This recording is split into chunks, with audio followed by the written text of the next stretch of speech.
नमस्कार मित्रों, आज के इस वीडियो में एक बार फिर से आप सभी का बहुत बहुत हार्दिक स्वागत है। हम आशा करते हैं कि आप सभी स्वस्थ होंगे, मस्त होंगे और पूरी तरह से अपनी तैयारी में व्यस्त होंगे। तो मित्रों, आज के इस वीडियो में हम हिंदी साहित्य से संबंधित कुछ महत्वपूर्ण और संभावित प्रश्नों को व्याख्यात्मक तरीके से हल करेंगे और इसके साथ इन्हें ट्रिक की सहायता से याद करने का भी प्रयास करेंगे। तो हम आशा करते हैं कि यह वीडियो आप सबके लिए बहुत ही महत्वपूर्ण होने वाला है, इसलिए इस वीडियो को आप लोग अंत तक जरूर देखें। चैनल पर नए हैं तो चैनल को सब्सक्राइब कर लें और उसके साथ ही अगर आपको थोड़ा सा भी उचित लगे तो इस वीडियो को अपने जो परिचित लोग हैं उनके पास भी शेयर करें। और इसके पूर्व की वीडियो में हम लोगों ने कुल 50 प्रश्नों को देखा था, तो आज के इस वीडियो में उसके आगे के प्रश्नों को हम लोग जानेंगे। तो जैसा कि स्क्रीन पर आप देख पा रहे हैं, प्रश्न संख्या 51, असंगत विकल्प का चयन करो, है ना। और आपको सोच समझ कर जवाब देना होगा कौन सा विकल्प असंगत है। तो ढेर सारे भाई बहनों का जवाब भी आ गया। अक्सर विकल्प बी को लॉक किया जाए। विकल्प बी, अमूल का जो अर्थ होता है जड़ वाला नहीं होता है, बल्कि अमूल का अर्थ होता है बिना जड़ वाला। आ माने नहीं, मूल माने जड़ है, जिसे उसे कहते हैं आमूल, है ना। तो यही असंगत था। बाकी अब्द माने वर्ष होता है, अमूल माने अनमोल होता है और अब्द माने कमल होता है। सब सही है। और जिन भाई बहनों ने विकल्प बी का चुनाव किया था, अब बिल्कुल सही जवाब भी सुनने तैयारी आप सबके यहाँ पर दिख रही है। अब प्रश्न संख्या 52 है कि अंगना और अंगना शब्द युग्म का अर्थ है। जवाब आपको देना है। प्यारा सा प्रश्न है। विकल्प आपके सामने आपके स्क्रीन पर, आपके जवाब की प्रतीक्षा में। और ढेर सारे भाई बहनों का जवाब भी आ गया कि सर विकल्प डी को लॉक किया जाए। अंगना, अंगना माने होता स्त्री और आंगना माने होता है आंगन, ये ध्यान में रखिएगा। और विकल्प डी को आप लोग हमेशा के लिए बिल्कुल, है ना, स्टार लगाकर अपने मन मस्तिष्क में छाप लीजिए। ठीक है, चलिए।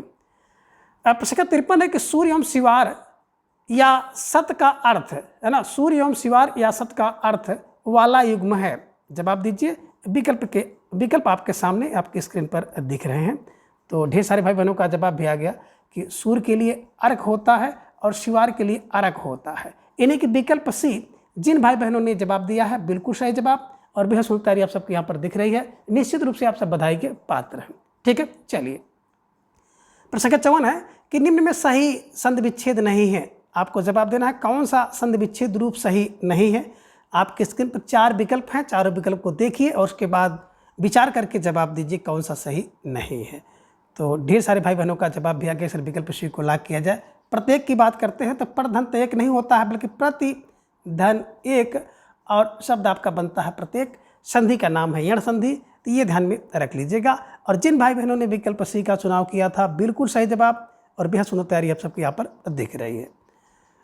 प्रश्न संख्या 55 है कि निम्न में असंगत संधि रूप है। अब इनमें कौन सा संधि का रूप असंगत है, यानी कि संधि जो बनी है वो सही नहीं है। तो आप सबका जवाब भी आ गया, सर विकल्प डी को लॉक किया जाए। विकल्प डी, प्रणधन नेता, प्रणधन नेता। और यहाँ पर जो संधि बनी है परनेता, तो परनेता नहीं बल्कि प्रणेता होना चाहिए, है ना। और आपने नियम भी पढ़ा है कि री, रा और सा, है ना, री रा और सा, कौन सा, खट्टी सा। अगर इसके बाद कहीं भी आपको ना मिल जाए तो ना का अड़ा हो जाता है, ध्यान में रखिएगा। और यहाँ पर देखिए, पा में रा है, नीचे इसके बाद ना है, इसके बाद ता है, तो जो ना है रा के बाद उसी का अड़ा हो जाएगा और यहाँ पे शब्द बनना चाहिए था प्रणेता, है ना। तो यही असंगत है, यही अशुद्ध है और यही विकल्प आपका सही होगा। दूषधन अन दूषण हो गया, प्रधन नाम प्रणाम हो गया, भरधन अन वर्ण हो गया, ये ध्यान में रखिएगा। इसी प्रकार से ऋण, री धन न ऋण बन जाता है। कृष्ण, है ना, कृष्ण धन ना, कृष्ण, कृष्ण ना कड़ा हो जाता है, कृष्ण हो जाता है। तो सारी चीज़ों को आप ध्यान में रखिएगा और इसको बिल्कुल कंठस्थ कर लीजिएगा। ठीक है, चलिए। प्रश्न संख्या 56 है कि मृतधन्मय का संधि रूप होगा। जवाब दीजिए। विकल्प आपके सामने है और ढेर सारे भाई बहनों का जवाब भी आ गया। अक्सर विकल्प बी को लॉक किया जाए। जो शब्द होगा मृणमय होगा, है ना। दा के स्थान पे अड़ा हो गया और मैं ये है, तो ध्यान में रखिएगा मृणमय। ठीक है, चल कि सही संधि विच्छेद नहीं है। आपको जवाब देना है। प्रश्न संख्या 57 आपके स्क्रीन पर है। 4 विकल्प आपके सामने है, तो थोड़ा सा सोच समझ कर आप इसका जवाब दीजिएगा। और ढेर सारे भाई बहनों का जवाब आ गया, अक्सर विकल्प सी को लॉक किया जाए। सम धन गति, यही जो विकल्प है ना, इसका संधि विच्छेद सही नहीं है। यहाँ पे सम मा में हलंत होना चाहिए था और गति, तब आपका शब्द बनता संगति, ये ध्यान में रख लीजिएगा। ठीक है, चलिए। बाकी समधनगत, समधनगम और समधन गठन सही है। ठीक है, चलिए। अब प्रश्न संख्या 58 है कि पहाड़ के ऊपर की समतल भूमि को क्या कहते हैं। अब आपको जवाब देना है कि पहाड़ के ऊपर की समतल भूमि को क्या कहते हैं। और ढेर सारे भाई बहनों का जवाब भी आ गया कि सर विकल्प डी को लॉक किया जाए। विकल्प डी अधिकता इज राइट आंसर, है ना। जो पहाड़ के ऊपर की भूमि है उसे अधिकता कहते हैं। अधिमाने वैसे भी ऊपर होता है, ध्यान में रख लीजिएगा, ठीक है ना। उपमाने नीचे होता है, उपत्यका तो पहाड़ के नीचे की जो समतल भूमि होती है उसको उपत्यका कहते हैं। उपकृत जिसपे उपकार किया गया उसे उपकृत कहते हैं।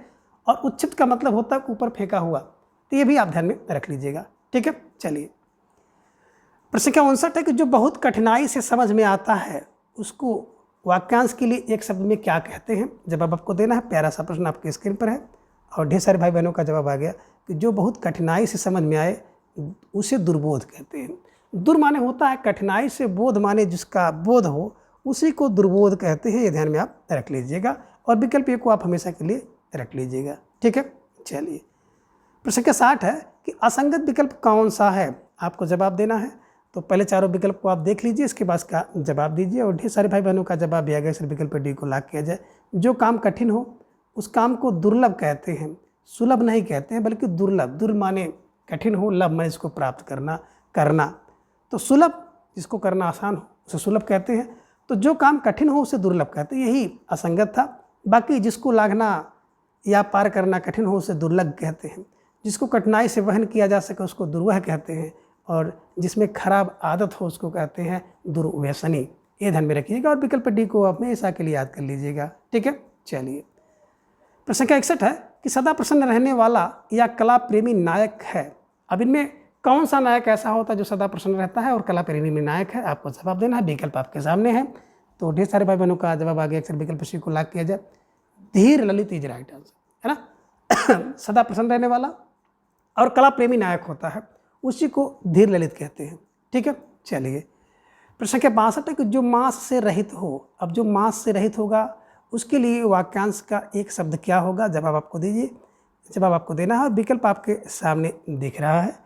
तो ढेर सारे भाई बहनों का जवाब आ गया, अक्सर विकल्प बिल्कुल ही लॉक किया जाए। विकल्प भी निरामिष, है ना। जो मांस से रहित हो, निर्माने नहीं, मांस जिसमें हो उसे कहते हैं निरामिष, ठीक है। ये ध्यान में रख लीजिएगा। प्रश्न संख्या 63 है कफोड़ी का तद्भव रूप कौन सा है। अब इनमें कफोड़ी का जो तद्भव रूप कौन सा है, आपको जवाब देना है। प्यारा सा प्रश्न आपके स्क्रीन पर है, तो थोड़ा सा विचार करके जवाब दीजिएगा। और ढेर सारे भाई बहनों का जवाब आ गया कि विकल्प सी को लॉक किया जाए, कोहनी, है ना। जो कफोड़ी का तद्भव शब्द होता है कोहनी, ये ध्यान में रखिएगा। कौड़ी की बात करते हैं तो कौड़ी का प्रतिज्ञा होता है, कोड़ी का कुष्ठी होता है, ये भी आप ध्यान में रख लीजिएगा, है ना। हो सकता है किसी परीक्षा में यहाँ से कोई प्रश्न आपके जो परीक्षा में देखने को मिल जाए, ठीक है। चलिए, प्रश्न संख्या 64 है कि निम्न में किस्म का तत्सम रूप कौन सा है। अब किस्म का तत्सम रूप कौन सा है, तो ढेर सारे भाई बहनों का जवाब भी आ गया कि सर जो किस्म होता है ना, इसका तत्सम रूप विकल्प बी कृपाण इज राइट आंसर, ठीक है। चलिए, प्रश्न संख्या 65 है कैथा का तत्सम रूप कौन सा है। अब कैथा का तत्सम रूप क्या होगा, जवाब आपको दीजिए। और ढेर सारे भाई बहनों का जवाब आ गया कि सर विकल्प सी को लॉक किया जाए, कपित्थ, है ना। और इसी कपित्थ को कत्था कहा जाता है। कत्थे और चूने की बड़ी गहरी दोस्ती है। आपने पानी में देखा होगा, पान में, है ना। तो कपित्थ को कत्था भी कहते हैं, ध्यान में रखिएगा। और कैथा का तत्सम रूप है कपित्थ, ठीक है। चलिए, प्रश्न संख्या 66 है कि निम्न में कौन सा विकल्प असंगत है। इनमें एक जो विकल्प है वो असंगत है, यानी कि उसका तद्भव तत्सम रूप शुद्ध नहीं है। आपको जवाब देना है। तो ढेर सारे भाई बहनों का जवाब भी अब आ गया, अक्सर विकल्प बी को लॉक किया जाए। विकल्प बी, है ना, कि यहाँ पर जो देख पा रहे हैं आप, ये गौन का गोना नहीं होता बल्कि गौना होता है। गौना या फिर गवन होता है, ध्यान में रख लीजिएगा। गौन का गवन होता है, ये ध्यान में रखिएगा और विकल्प बी को आप सही कर लीजिएगा। बाकी गिद्ध का गिद्ध, गुंजना का गुंजन और घड़ा का घट होता है, ठीक है। चलिए, अब प्रश्न संख्या 67 है कि सही क्रम में मिलान करें सूची 1 और सूची 2। सूची 1 को सूची 2 के साथ मिलाना है। सूची 1 में आप देख पा रहे हैं कि विराम है और सूची 2 में इसके चिन्ह हैं। नीचे आपको एक कोड दिखाई दे रहा है, उसी के हिसाब से आपको इसको मिलाना है। तो थोड़ा सा स्क्रीन पर देखिएगा, उसके बाद इसका जवाब दीजिएगा। तो ढेर सारे भाई बहनों का जवाब भी आ गया कि अल्प विराम का चिन्ह बिल्कुल 4 में दिखाई दे रहा है, तो 4 हो गया। लाघव आप देख रहे हैं 3 में, बिल्कुल बी का 3 हो गया। उद्धरण आप देख रहे हैं 2 में 2 हो गया। और इतश्री बिल्कुल इस तरह से चिन्ह होता है इतश्री का 1। तो 4 3 2 1 यानी कि विकल्प बी इज राइट आंसर। जिन भाई बहनों ने विकल्प बी का चुनाव किया था बिल्कुल सही जवाब। बेहद तैयारी आप सबके यहाँ पर दिख रही है, निश्चित रूप से आप सब बधाई के पात्र हैं। अब प्रश्न संख्या 68 है कि हर्ष, विषाद, घृणा, आश्चर्य, करुणा, भय आदि भावों को व्यक्त करने के लिए किस चिन्ह यानी संकेत का प्रयोग किया जाता है? तो आपको जवाब देना है। विकल्प आपके सामने हैं और ढेर सारे भाई बहनों का जवाब आगे अक्सर विकल्प डी को लॉक किया जाए। विकल्प डी है ना, जिसे को कहते हैं विस्मय आदि बोधक चिन्ह। ठीक है, यही विकल्प डी सही होगा। और जिन भाई बहनों ने विकल्प डी का चुनाव किया था बिल्कुल सही जवाब और बेहद सुंदर तैयारी आप सबके यहाँ पर दिख रही है। ठीक है, चलिए अब संख्या 69 के महत्वपूर्ण कथन कहावत के लिए किस चिन्ह का प्रयोग किया जाता है? अगर कोई महत्वपूर्ण कथन हो, कोई कहावत हो, किसी की कही हुई बात को किस चिन्ह से, तो ढेर सारे भाई बहनों का जवाब आ गया कि उसको हम लोग दोहरा उद्धरण चिन्ह से के अंदर रखते हैं, है ना, इधर में रखिएगा। ठीक है, चलिए अब संख्या 70 है कि असंगत विकल्प कौन सा है? इनमें एक विकल्प जो असंगत है, तो कौन सा विकल्प असंगत है आपको जवाब देना है। और ढेर सारे भाई बहनों का जवाब आ गया कि सर जो प्रश्न संख्या 70 का अब विकल्प डी को लॉक किया जाए। विकल्प डी रीत, तिथि, हानि, है ना। इसकी बात करते हैं तो स्त्रीलिंग शब्द हैं। बाकी गुरुत्व, गौरव, सैर पुल्लिंग शब्द है। मोटापा, बुढ़ापा, बचपन पुल्लिंग है। चीता, घड़ा, गधा भी पुल्लिंग है। तो यही विकल्प डी 70 का विकल्प डी जो है, इसमें आप देख पा रहे हैं ना, जो तीनों शब्द हैं तीनों के तीनों शब्द स्त्रीलिंग है। यही असंगत है विकल्प डी। ठीक है, चलिए अब प्रश्न संख्या 71 के निम्न में स्त्रीलिंग शब्द किस विकल्प में है? अब ये देखिए, प्रश्न संख्या 71 का जवाब आपको देना है कि इसमें स्त्रीलिंग शब्द कौन से हैं। तो ढेर सारे भाई बहनों का जवाब भी आ गया, अक्सर विकल्प सी को लॉक किया जाए। घबराहट, सुंदरता और महिमा ये स्त्रीलिंग शब्द रूप है ना। हाथी, दही, पानी, घी पुल्लिंग है। कपि, रवि, कवि ये भी पुल्लिंग है। नेपाल, जून, रविवार भी। देश, महीना, सभी दिन, ग्रह, पर्वत और धातु, रत्न, सभी, अनाज और फल फूल पुल्लिंग को जाना मत भूल। तो ये सब चीज़ें आप ध्यान में रख लीजिएगा। और इकारांत में देखेंगे हाथी, दही, पानी, घी, सारा ये शब्द देखने में तो आपको स्त्रीलिंग लगते हैं लेकिन पुल्लिंग होते हैं, तो ध्यान में रखिएगा। स्टार लगाकर इसे अपनी नोटबुक में दर्ज कर लीजिएगा। ठीक है, चलिए अब प्रश्न संख्या 72 है कि निम्न में सही विकल्प कौन सा है? ये लीजिए, इसमें एक विकल्प आपको सही मिलेगा, शेष 3 विकल्प बिल्कुल गलत हैं। तो कौन सही है? और ढेर सारे भाई बहनों का जवाब आ गया कि विकल्प सी को लॉक किया जाए। जो संतान स्त्रीलिंग शब्द है, ये ध्यान में रखिएगा, है ना।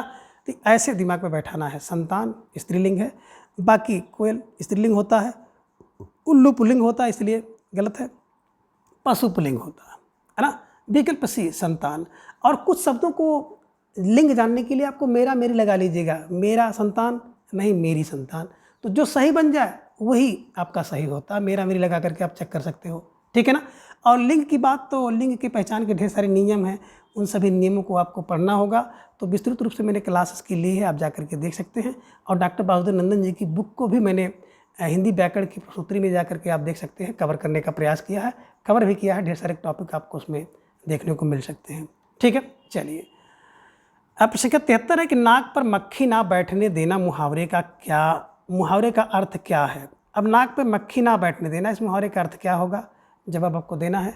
और ढेर सारे भाई बहनों का जवाब आ गया, विकल्प बी को लॉक किया जाए। निर्दोष बचे रहना। अब नाक पे मक्खी भी ना बैठे तो इसका मतलब है कि निर्दोष होकर के बैठे रहना, बचे रहना। विकल्प बी इज राइट आंसर। ठीक है, चलिए अब प्रश्न 74 है कि निम्न में मुहावरा के अर्थ असंगत हैं। कौन सा मुहावरा उसका अर्थ असंगत है? तो आपको जवाब देना है और सोच समझकर आप जवाब दीजिएगा। और ढेर सारे भाई बहनों का जवाब भी आगे अक्सर विकल्प सी को लॉक किया जाए। मुंह की खाना माने मुंह से गिरा हुआ खाना नहीं, बल्कि मुंह की खाना का मतलब होता है बुरी तरह से पराजित होना, है ना। कहते भर मुँह खा लिए, मुँह की खा लिए, इसका मतलब है बुरी तरह से पराजित हो गए हैं।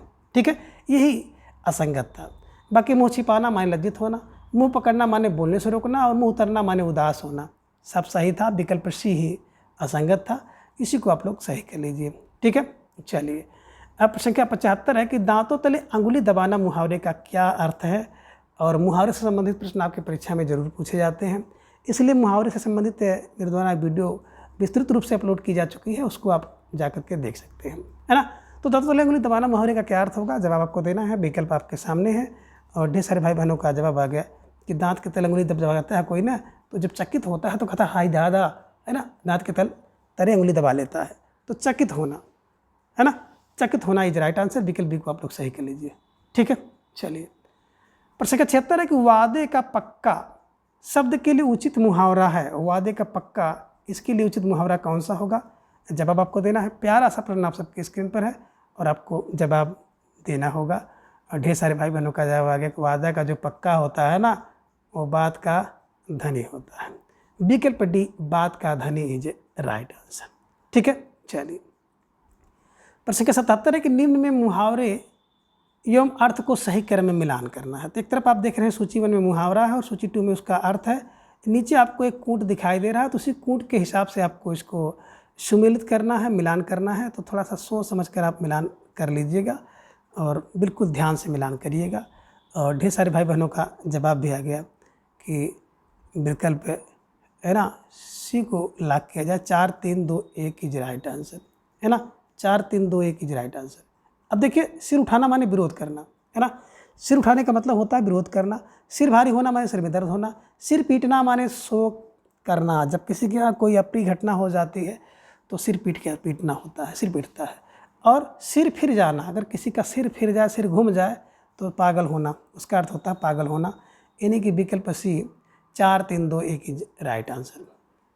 प्रश्न 78 है कि पूजनीय में प्रत्यय होगा। अब पूजनीय में कौन सा प्रत्यय है, आपको जवाब देना है। प्यारा सा प्रश्न है और ढेर सारे भाई बहनों का जवाब भी यहाँ पे आ गया कि सर विकल्प है ना, सी को लॉक किया जाए, अनीय, है ना, पूज्य धन अनीय। पूज्य धन अनीय बराबर पूजनीय, ध्यान में रख लीजिएगा। विकल्प सी को आप लोग बिल्कुल कंठस्थ कर लीजिएगा। प्रश्न 79 है किस शब्द में इन प्रत्यय नहीं है। अब किस में इन प्रत्यय नहीं है, आपको जवाब देना है। तो सोच समझ कर जवाब दीजिएगा। और ढेर सारे भाई बहनों का जवाब आ गया सर विकल्प डी को लॉक किया जाए, विलीन में, है ना। लीन में बी लग गया है, उपसर्ग है, यहाँ पर बी उपसर्ग है, बी धन लीन, विलीन उपसर्ग है। बाकी प्राचीन में, है ना, प्राची धन इन प्राचीन, समय समी धन चीन, समय समीच धन इन समीचीन, और कुल धन इन कुलीन, ये ध्यान में रख लीजिएगा। विकल्प डी को आप लोग लॉक कर लीजिएगा। प्रश्न 81 है कि निम्न में कौन सा कर्तावाचक कृति प्रत्यय है। अब कौन सा जो प्रत्यय है कर्तावाचक है ना, जिसके प्रयोग से शब्द जो बनता है वो कर्ता का काम करता है। जब आपको देना प्रश्न संख्या 80 का, तो ढेर सारे भाई बहनों का जवाब आ गया सर विकल्प बी को लॉक किया जाए, अक्कड़ प्रत्यय। घुमक्कड़ सोक्कड़ पियक्कड़, है ना, इसका मतलब होता है घूमने वाला, पीने वाला, है ना। ये ध्यान में आप रख लीजिएगा। विकल्प बी को आप लॉक कर लीजिएगा। ठीक है, चलिए। प्रश्न संख्या 81 है कि निम्न में से किस शब्द की रचना प्रत्यय से हुई है। अब इनमें कौन सा शब्द है जिसकी रचना प्रत्यय से हुई है। तो ढेर सारे भाई बहनों का जवाब आ गया अक्सर विकल्प डी को लॉक किया जाए। विकल्प डी कोई नहीं इज राइट आंसर, है ना। इसमें कोई भी शब्द ऐसा नहीं है, विकल्प ऐसा नहीं है जिसकी रचना प्रत्यय से हुई हो। ठीक है, चलिए। प्रश्न संख्या 82 कि एक प्रत्यय का उदाहरण कौन सा है। अब एक प्रत्यय का उदाहरण इसमें कौन सा है, थोड़ा सा सोच समझ कर विचार करिएगा, इसके बाद इसका जवाब दीजिएगा। तो ढेर सारे भाई बहनों का जवाब भी आ गया कि इसमें जो एक प्रत्यय है विकल्प सी सांस्कृतिक में, सांस्कृतिक में एक प्रत्यय है, संस्कृत धन एक बराबर सांस्कृतिक। ठीक है, चलिए। अब प्रश्न 83 कि निम्न में संगत विकल्प कौन सा है। अब आपको जवाब देना है। प्यारा सा प्रश्न आपकी स्क्रीन पर है कि इनमें संगत विकल्प कौन सा है। ढेर सारे भाई बहनों का जवाब आ गया अक्सर विकल्प डी को लॉक किया जाए, बी और सी, है ना। जो सभी स्वर होते हैं अल्प प्राण होते हैं और सभी स्वर जो है घोष होते हैं। तो ये आप दिमाग में रखिएगा कि सभी स्वर अल्प प्राण घोष होते हैं, सभी स्वर अल्प प्राण घोष होते हैं। विकल्प डी इज राइट आंसर। प्रश्न संख्या 84 है कि निम्न में विवृत स्वर कौन सा है। अब जवाब दीजिए, विवृत स्वर कौन सा है। और ढेर सारे भाई बहनों का जवाब आ गया अक्सर विकल्प ए को लॉक किया जाए। विकल्प ए आ, दीर्घ आ इज राइट आंसर। विवृत स्वर कौन है, दीर्घ आ है। और आ ए औ अर्धवृत्त होगा, ये ध्यान में रखिएगा। समृद्ध ए ओ होगा और ए औ अर्धसमृद्ध होगा। तो कहने का आशा है कि आप थोड़ा ध्यान में रखेंगे तो विकल्प ए को आप बिल्कुल लगा पाएंगे। माने खुला हुआ, जैसे डॉक्टर के यहाँ जाते हैं, डॉक्टर पूरा कहता है भैया आ कहो, जैसे बच्चे आ कहता है मुँह खुल जाता है और दवा उसको पिला देता है। ठीक है, चलिए। प्रश्न संख्या 85 है कि निम्न में उच्चारण संगत नहीं है। अब कौन सा उच्चारण संगत नहीं है, तो जवाब दीजिएगा। और ढेर सारे भाई बहनों का जवाब आगे सर विकल्प सी को लॉक किया जाए। री का उच्चारण स्थान दंत नहीं है, ऋटुषाणाम मूर्धा, इसका तो उच्चारण स्थान मूर्धा, ध्यान में रखिएगा, है ना, और री मूर्धन्य वर्ण है, ये ध्यान में आप रखिएगा विकल्प सी को। आ अकंठ से है, ई तालु से है, उ ओर से है। ठीक है, चलिए अब प्रश्न संख्या 86 है कि निम्न में व्यंजन वर्णों की संख्या कितनी है। आपको जवाब देना है कि व्यंजन वर्ण कितने हैं, तो थोड़ा सा सोच समझकर विचार करके इसका जवाब दीजिएगा प्रश्न संख्या 86 का कि व्यंजन वर्णों की संख्या कितनी है। और इस विकल्प के अनुसार देखेंगे तो विकल्प ए इज राइट आंसर, 35 वर्ण, है ना। और अगर 35 विकल्प में ना हो, 33 हो, तो आपको लगाना है 33 वर्ण, है ना। तो 33 ध्यान में रखिएगा, व्यंजन जो वर्ण होते हैं 33 होते हैं, लेकिन अगर आपको कहीं 35 मिल जाए तो 35 को लगा सकते हैं। ठीक है, चलिए प्रश्न का 87 है कि तद्दोषो शब्दार्थो सगुण वान अलंकृति पुनः क्वापि किसका कथन है। तो मैंने आपको 20 बार इसको बताया है कि मम नहीं तद, मम नहीं तद, यानी कि मम फार मम्मट का, तद फार तद्दोषो, तो मम नहीं तद्दोष। ठीक है, तो मम्मट का तद्दोषो। ठीक है, अब प्रश्न का 88 है कि दोहरी आग की लपट किसका उपन्यास है। जवाब दीजिए। तो ढेर सारे भाई बहनों का जवाब भी आ गया, सर विकल्प को लॉक किया जाए, डॉक्टर देवराज इज राइट, है ना। दोहरी आग की लपट जब पकड़ लेती है तो डॉक्टर देवराज ही याद आते हैं, ध्यान में रख लीजिएगा। ठीक है, चलिए प्रश्न संख्या 89 है कि आनंदीलाल किसका मूल नाम है ना। तो ढेर सारे भाई बहनों का जवाब आगे से विकल्प को लॉक किया जाए, विकल्प एक कमलेश्वर इज राइट आंसर, है ना। आनंदीलाल कमलेश्वर का मूल नाम है, ध्यान में रख लीजिएगा। ठीक है, प्रश्न संख्या 90 किस पद में करण कारक नहीं है। ये लीजिए प्रश्न आपकी स्क्रीन पर आ गया कि किस विकल्प में करण कारक नहीं है, जवाब आपको देना है। और ढेर सारे भाई बहनों का जवाब आगे से विकल्प डी को लॉक किया जाए, राधा ने नृत्य किया, इसमें कर्ण कारक नहीं बल्कि कर्ता कारक है। वह चम्मच से खाता है, कर्ण कारक है। आँखों देखी खबर, कर्ण कारक है। अरे तार द्वारा सूचना मिली, कर्ण कारक है, ध्यान में रखिएगा। विकल्प डी राधा ने नृत्य किया, इसी में कर्ण कारक नहीं है। ठीक है, चलिए प्रश्न संख्या 91 कि संप्रदान का क्या अर्थ है। ये लीजिए प्यारा सा प्रश्न आ गया कि संप्रदान का क्या अर्थ है। और ढेर सारे भाई बहनों का जवाब आ गया अक्सर विकल्प बी को लॉक किया जाए, विकल्प बी देना इज राइट आंसर, है ना। संप्रदान माने होता है सम्यक रूप से किसी को दान करना, यानी कि जब कोई वस्तु किसी को गिफ्ट में दी जाए, उपहार में दी जाए, मैंने हमेशा के लिए दे दी जाती है, फिर उसको लिया ना जाए, तो उसी को संप्रदान कहते हैं। ठीक है, चलिए और ये लीजिए प्रश्न संख्या 92, उसी से मिलता जुलता प्रश्न आपके स्क्रीन पर आ गया, है ना। बोनस का नंबर है, इसको तो सब लोग भुना लीजिए, है ना। जिसे कोई वस्तु दिया जाए उसमें कौन सा कारक होता है। तो ढेर सारे भाई बहनों का जवाब आ गया कि जिसे कोई वस्तु दिया जाए उसमें संप्रदान कारक होता है। संप्रदान सम्यक रूप से जब कोई वस्तु किसी व्यक्ति को दी जाती है तो उसमें संप्रदान कारक होता है, और इसका चिन्ह होता है को के लिए। ठीक है, चलिए प्रश्न संख्या 93 है कि निम्न में से किस शब्द में आ उपसर्ग नहीं है। अब आपको जवाब देना है किसमें दीर्घ आ उपसर्ग नहीं है। तो ढेर सारे भाई बहनों का जवाब आ गया, सिर्फ विकल्प डी को लॉक किया जाए, विकल्प डी आचेत नहीं होता बल्कि अचेत होता है, तो ये ध्यान में रखिएगा। इसी में आपका आ उपसर्ग नहीं है, बाकी आजन्म आहार आरोहण में आ उपसर्ग है। ठीक है, चलिए अब प्रश्न संख्या 94 निम्न में से किस में आ उपसर्ग नहीं है। अब लीजिए प्यारा सा प्रश्न आपके स्क्रीन पे आ गया, किस में आ उपसर्ग नहीं है। तो ढेर सारे भाई बहनों का जवाब आ गया, सिर्फ विकल्प सी को लॉक किया जाए, विकल्प सी अवगुण में, है ना। अवगुण में उपसर्ग नहीं है, ये ध्यान में रखिएगा। अवसर्ग है, ये ध्यान में आपको रखना होगा, और अवतद्भव का उपसर्ग होता है। ठीक है, चलिए प्रश्न संख्या 95 कि अपेक्षा में कौन सा उपसर्ग है। अब आपके स्क्रीन पर आ गया प्यारा सा प्रश्न कि अपेक्षा में कौन सा उपसर्ग है। और ढेर सारे भाई बहनों का जवाब भी आ गया कि सर विकल्प डी को लॉक किया जाए, है ना। विकल्प डी अप, ये ध्यान में रख लीजिएगा। विकल्प अपेक्षा, अप अपेक्षा में कौन सा है। तो विकल्प ए अप धन इच्छा बराबर अपेक्षा, विकल्प ए को आप लोग लगा कर लीजिएगा। ठीक है, चलिए प्रश्न संख्या 96 कि निम्न में से किस शब्द में आपसर्ग नहीं है। अब इसमें किस में आपसर्ग नहीं है। तो ढेर सारे भाई बहनों का जवाब भी आ गया, सर विकल्प डी को लॉक किया जाए। अपांग में अप धन अंग है, इसमें आ नहीं है बल्कि आदृष्ट अमंद अलभ्य, और इसी में विकल्प डी में अप धन अंग शब्द बनता अपांग।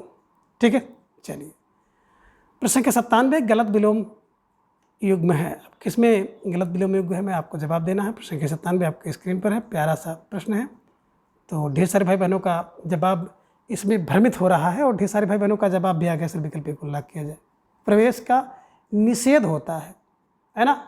निषेध और या तो प्रवेश का निकास होता है, ये ध्यान में रखिएगा। तो यहाँ पे देखिए निवेश है और कुछ भाई बहन इसको ध्यान से नहीं देखे हैं, तो इस तरह से एक आध प्रश्न आपकी परीक्षा में मिलता है, बहुत ज़्यादा कॉन्फिडेंस होता है तो हम लोग भाग जाते हैं, है ना। तो निवेश है, निषेध यहाँ पे होना था, ये ध्यान में रखिएगा। और जिन भाई बहनों ने विकल्प ए का चुनाव किया था बिल्कुल सही जवाब है, उसकी तैयारी आप सबके यहाँ पर दिख रही है। प्रश्न संख्या 98 कि सत्कार का विलोम शब्द होगा, ये लीजिए प्यारा सा प्रश्न आपके स्क्रीन पर आ गया, सत्कार का विलोम शब्द क्या होगा। तो ढेर सारे भाई बहनों का जवाब भी आ गया कि सर जो सत्कार होता है ना, इसका विलोम शब्द होता है तिरस्कार। सत्कार माने आदर सम्मान, तिरस्कार माने अपमान, ठीक है। चलिए प्रश्न संख्या 99 गणतंत्र का विलोम शब्द क्या होगा, ये लीजिए प्यारा सा प्रश्न आपके स्क्रीन पर आ गया और ढेर सारे भाई बहनों ने जवाब दे दिया। गण माने समूह का तंत्र, लोगों का तंत्र, है ना, और इसका विलोम शब्द होता है राजा का तंत्र, यानी कि राजतंत्र। विकल्प डी इज राइट आंसर। प्रश्न संख्या 100 है कि सकाम का विलोम शब्द क्या होगा।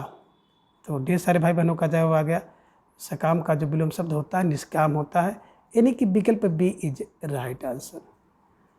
अब प्रश्न संख्या 101 है कि निम्न में किस विकल्प में अनुभाव नहीं है ना। तो ढेर सारे भाई बहनों का जवाब आ गया, अनुमाने बाद में भाव, यानी कि अस्थाई के भाव के बाद जो अनुभाव होता है, भाव के बाद जो भाव आए उसे अनुभाव कहते हैं। तो कौन सा एक अनुभाव नहीं है, ढेर सारे भाई बहनों का जवाब भी आ गया, अक्सर विकल्प डी को लॉक किया जाए। आलम्बन और उद्दीपन ये अनुभाव नहीं है, ये ध्यान में रखिएगा, बल्कि ये विभाव हैं, ठीक है, विभाव हैं। बाकी कायिक वाचिक कायिक सात्विक वाचिक और आहार्य ये 4 प्रकार के अनुभाव होते हैं, ध्यान में रख लीजिएगा और स्टार लगाकर इसे अपने नोटबुक में दर्ज कर लीजिएगा। तो मित्रों आज की इस वीडियो में बस इतना, अगले वीडियो में हम इसके अगले भाग को जानेंगे। तब तक के लिए आप सभी अपना ख्याल रखिए और अपना अधिक से अधिक समय अपने तैयारी पर लगाएं। अपना प्रेम स्नेह विश्वास इस तरह से चैनल पर बनाए रखें। धन्यवाद, नमस्कार, बाय बाय।